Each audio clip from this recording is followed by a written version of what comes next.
गरीब माँ और 5 बेटियों का गाजर घर। बाबूजी, रोटी बना दी है, खा लीजिएगा, मैं खेत पर जा रही हूँ। तभी खटिये पर से बूढ़ा रामा खांसते हुए बोला, अरे बहू, ये ले, मेरी शॉल लेती जा, बाहर बड़ी ठंड पड़ रही है। नहीं बाबूजी, इसकी जरूरत आपको ज्यादा है, क्योंकि घर में ओढ़ने को एक भी कंबल नहीं।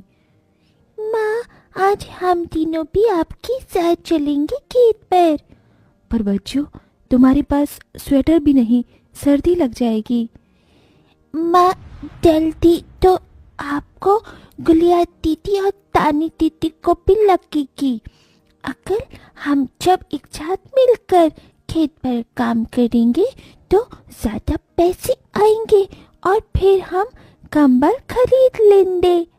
मेरा राजा बेटा कितना समझदार हो गया है, माँ के दुख को समझने लगा है। सरिता अपने बच्चों के साथ खेत पर आती है, जो कि जंगल के पास पड़ता था। बच्चों, हमें आज के आज खेत जोतकर गाजर की फसल बोनी है। सरिता की चारों बेटियां और राजा भी कड़ी मेहनत से बंजर खेत को जोतते हैं और फिर सब मिलकर खेती करते हैं। दिन बीतते हैं। एक रोज जब सरिता घर आती है तो वो अपने पति को घर में जुआ खेलते देखती है। अरे बिरजू, भूख लगी है। ये ले, दारू 2 घूंट मार ले। अरे खाली दारू, इसके साथ कुछ चखना मिल जाता तो मजा आ जाता। अरे देख बिरजू, तेरी लुगाई आ गई। बिरजू को घर में जुआ खेलते देखकर सरिता बौखला कर बोली, अजी, तुमको शर्म नहीं आती? घर में जुआ खेलते और दारूबाजी करते। तो फिर बोली, अरे जानती नहीं, पति परमेश्वर होता है और पत्नी की जगह पति के पैरों में होती है। चल जल्दी से मेरे लिए अंडा ऑमलेट बना और गरम रोटी भी। तुम्हें अब मुफ्त का खिलाने को राशन नहीं मेरे पास। 6 बच्चे हो गए हैं, जानती भी हो इन सब का पेट कितनी मुश्किल से पाल रही हूँ मैं। तुम्हें तो जिम्मेदारी से मतलब ही नहीं। घर में बूढ़ा बीमार पिता है, तुम तो कमाने गए थे ना, फिर क्या हुआ? आते ही पैसे मांगने लगी। पति ने खाया पिया कि नहीं ये तेरा बाप पूछेगा। नशे में तो बिरजू सरिता से अकड़ते हुए अपनी चमड़े की चप्पल निकालकर उसे बहुत पीटता है। ये ले, और लड़ाई की जबान। मैं कमाता नहीं तो क्या इस घर में मेरी इज्जत नहीं होगी? ये ले। बचाओ, ओह बचाओ, माँ को मत मारो पिताजी। तभी लड़खड़ाते हुए बिछौने से उठकर बूढ़ा रामा कहता है, अरे निकम्मे, छोड़ दे बहू को, निकल जा इस घर से तू, और फिर कभी शक्ल मत दिखाना। अरे ये मेरा घर है, मैंने बनाया है इसे।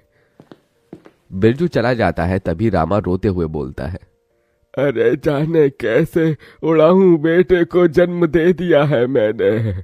मेरे हाथों भारी गलती हो गई जो इसे तेरी शादी कराई। बहू माफ कर दे मुझे।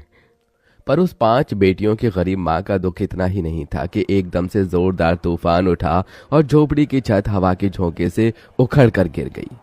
हे भगवान, इतना भयंकर तूफान! तानी, गुड़िया, अंजू, तुम तीनों सोनी, राजा और मुनिया को लेके बाहर निकलो, मैं दादाजी को लेकर आती हूँ। उठिए बाबूजी। नहीं बहू, तू जा, मेरा समय आ गया है।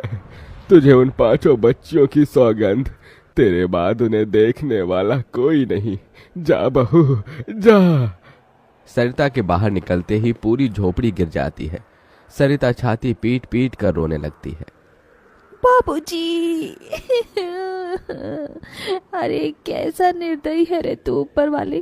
क्या मिला आखिर, क्या मिला तुझे मेरा घर उजाड़ कर?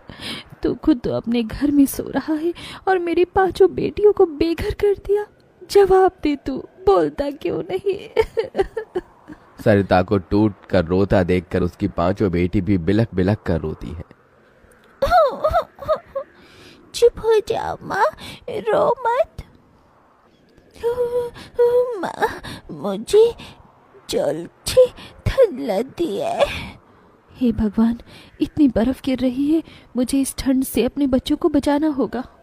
सरिता सबका दरवाजा खटखटाती है, मगर कोई भी मुसीबत में उसकी मदद नहीं करता।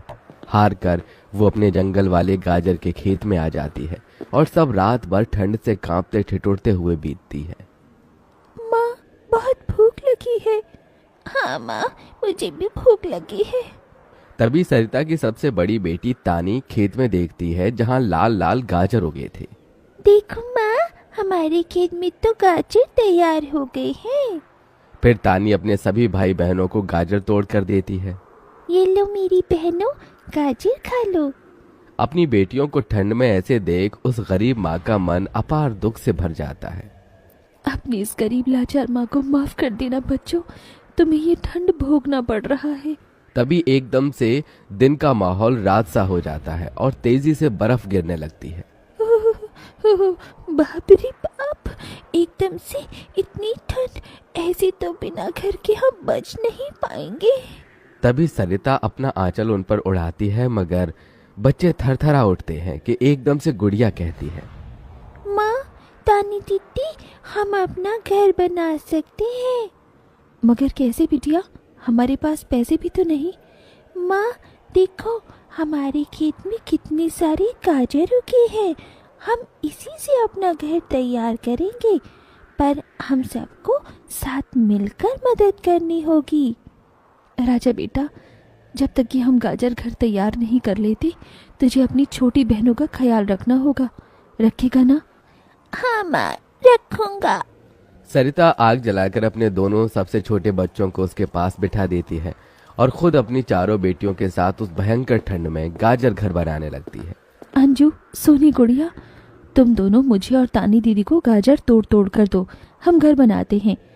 ठीक है माँ। गरीब माँ बेटियां मिलकर गाजर घर बनाती हैं, मगर घर एकदम से ढह जाता है, जिससे सरिता दुखी हो जाती है। कितनी मेहनत से ये गाजर घर बनाया था हमने, मगर सारी मेहनत बेकार चली गई। तभी चारों बेटियां रोते हुए गाकर अपनी माँ को हिम्मत देती हैं। जिंदगी की यही रीत है, हार के बाद ही जीत है। थोड़े आंसू है, थोड़ी हंसी, आज गम है तो कल है खुशी। जिंदगी की यही रीत है, हार के बाद ही जीत है। मेरी बच्चियों। रोते हुए सरिता अपनी बेटी को गले से लगा लेती है। वो फिर कोशिश करते हैं, कई बार उनका गाजर घर बिगड़ता है। तभी गुड़िया कहती है, माँ, अगर हम अपना गाजर घर मजबूत बनाने के लिए पहले लकड़ी फट्टे से ढांचा बना लें, तो फिर हमारा गाजर घर नहीं गिरेगा। सब ऐसा ही करते हैं, जिससे उस बार उनका गाजर का घर मजबूत बन जाता है। सरिता अपनी पांचों बेटियों और बेटे के साथ घर के अंदर आती है, तब जाकर उनके शरीर को गर्माहट महसूस होती है। अरे वाह माँ, दीदी, आप सबने कितना सुंदर गाजर घर बनाया है, और ये कितना गर्म भी है। तभी सरिता अपने बेटे बेटियों का मुंह देखती है। सबकी आंखों में भूख थी। मैं जानती हूँ तुम सबको भूख लगी है ना, अपनी माँ को एक दिन दे दो, मैं कल काम ढूंढ लूंगी। ठीक है, आज हम ये गाजर खाकर सो लेंगे। आप भी खा लो ना माँ, आपने 2 दिन से कुछ नहीं खाया। सोनी अपने नन्हे हाथों से अपनी गरीब माँ को गाजर खिलाती है। अगले दिन सरिता ठंड में इधर से उधर काम ढूंढने भटकती रहती है, मगर कोई उसे काम नहीं देता। इधर अब उसके खेत के गाजर भी खत्म हो गए थे, जिससे उसकी बेटियां भूखी थी और उसकी दुधमुही बेटी भूख से रोई जा रही थी। माँ, मुन्ना को भूख लगी है, उसे खाना चाहिए। छोटे बच्चे खाना नहीं खाते राजा, इसे दूध पीना है। हे बसुरी बजैया, एक माँ की ममता की इतनी भी परीक्षा मत लो कि वो अपने बच्चे को दूध भी ना पिला सके। तभी सरिता को द्वार पर एक गाय के रंभाने की आवाज सुनाई दी। माँ, लगता है बाहर गाय आई है। सरिता अपनी बेटियों के साथ बाहर आकर देखती है तो गाय के थन से दूध की धारा बहे जा रही थी। इस गाय के थन में कितना दूध गिर रहा है। सरिता गाय का गर्म दूध अपनी बेटी को पिलाती है। तभी गाय उसके खेत में जाकर गोबर कर देती है, जिससे एकदम से जादू होता है और खेत लाल चमकदार गाजर से भर जाता है। माँ, ये तो कोई जादुई गाय लगती है। देखो, हमारे खेत में कितने गाजर हो गए। हाँ गुड़िया, मैं जादुई गाय हूँ। मुझे वरदान प्राप्त है, जिस भी बंजर खेत में मैं गोबर करूँगी वो फसल से भर जाएगी। मैं इससे पहले भी तुम्हारे खेत में आई थी।